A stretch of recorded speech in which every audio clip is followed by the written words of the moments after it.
సహజంగా తమిళనాడులో ఎప్పుడు ఎన్నికలు జరిగినా రెండు ద్రవిడ పార్టీల మధ్యనే పోటీ ఉంటుంది. ఇందులో ఒకటి డీఎంకే కాగా రెండోది అన్నా డీఎంకే. అయితే ఈసారి మరో ద్రవిడ పార్టీ కూడా ఎన్నికల సమరంలోకి చేరింది.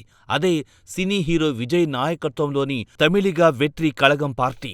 సింపుల్గా టీవీకే పార్టీ అంటారు. 2024 ఫిబ్రవరిలో తమిళ రాజకీయాల్లో తమిళిగ వెట్రి కళగం పార్టీ ఆవిర్భవించింది.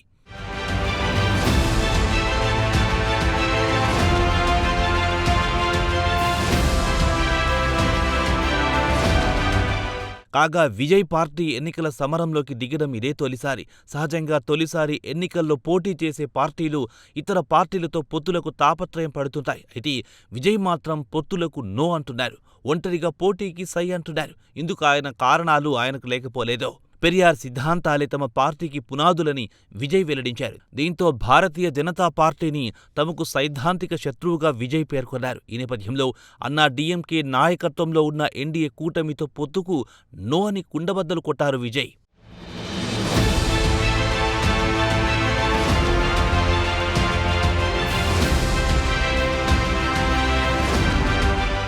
ఇక రెండోది డీఎంకే కూటమి కాగా ప్రస్తుతం తమిళనాడులో డీఎంకే అధికారంలో ఉంది. అయితే తమ ప్రధాన పోటీ డీఎంకేతో అని విజయ్ తెగేసి చెప్పారు. ఎన్నికల ప్రచార సభల్లో కూడా ప్రధానంగా డీఎంకేను టార్గెట్ చేసుకుని ఆయన విమర్శలు చేస్తున్నారు. 5 ఏళ్ల పాటు అధికారంలో ఉన్న ముఖ్యమంత్రి ఎంకే స్టాలిన్ ఎన్నికల హామీలను గాలికొదిలేశారని ఘాటు ఆరోపణలు చేశారు. మొత్తం మీద అటు అన్నా డీఎంకే ఇటు డీఎంకేతో సమాన దూరం మెయింటైన్ చేస్తున్నారు టీవీకి పార్టీ చీఫ్ విజయ్.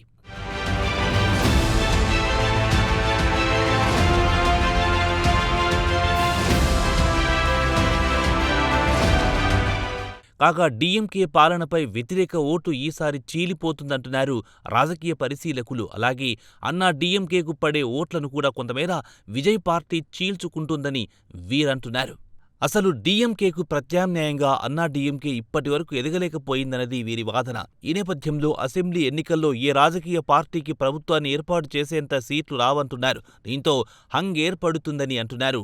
అంతిమంగా ప్రభుత్వం ఏర్పాటులో విజయ్ నాయకత్వంలోని టీవీకే పార్టీ కీలక పాత్ర పోషిస్తుందని జోస్యం చెప్పారు.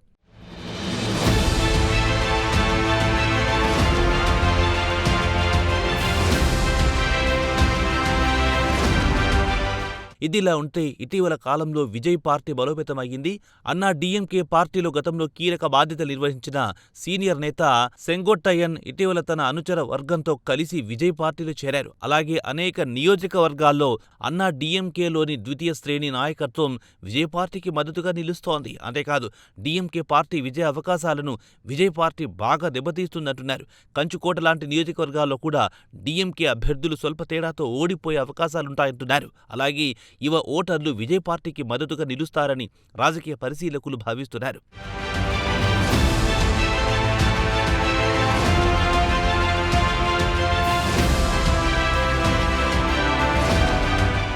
వీటన్నింటితో పాటు కరూర్ తొక్కిసలాట ఘటన నేపథ్యంలో విజయ్ పట్ల సామాన్య ప్రజల్లో సానుభూతి పెరిగింది.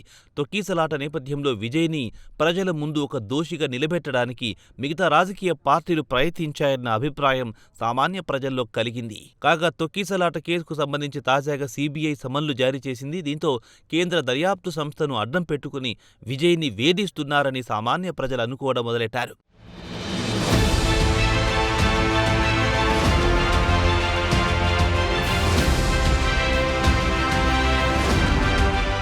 ఇదిలా ఉంటే ఈసారి తమిళనాడు ప్రజలు మార్పు కోరుకుంటున్నారన్న సంకేతాలు అందుతున్నాయి. అయితే డీఎంకే పాలనపై వ్యతిరేకత ఉన్నవారు అన్నా డీఎంకే వైపు చూడడం లేదు. ఇందుకు కారణమూ లేకపోలేదు. జయలలిత మరణం తర్వాత అన్నా డీఎంకే బలహీనపడింది.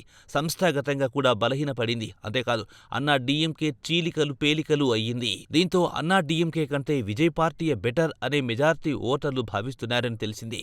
ఈ నేపథ్యంలో అసెంబ్లీ ఎన్నికల్లో దాదాపు 15% ఓట్లు విజయ్ పార్టీకి పోలవుతాయని రాజకీయ వర్గాలు భావిస్తున్నాయి.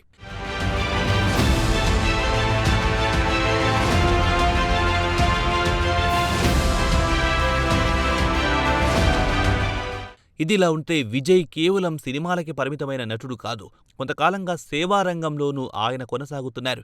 10వ తరగతి, +2 పరీక్షల్లో ప్రతిభ చూపిన విద్యార్థులకు పెద్ద ఎత్తున ప్రోత్సాహకాలు ఇస్తున్నారు. అభిమానులకు విజయ్ ఎనలేని ప్రాధాన్యం ఇస్తుంటారు. ఏ చిన్న నిర్ణయం తీసుకోవాలన్న ముందుగా అభిమానులను సంప్రదిస్తుంటారు. ఏడాదికి 2 సార్లు అభిమానులతో హీరో విజయ్ సమావేశమవుతుంటారు.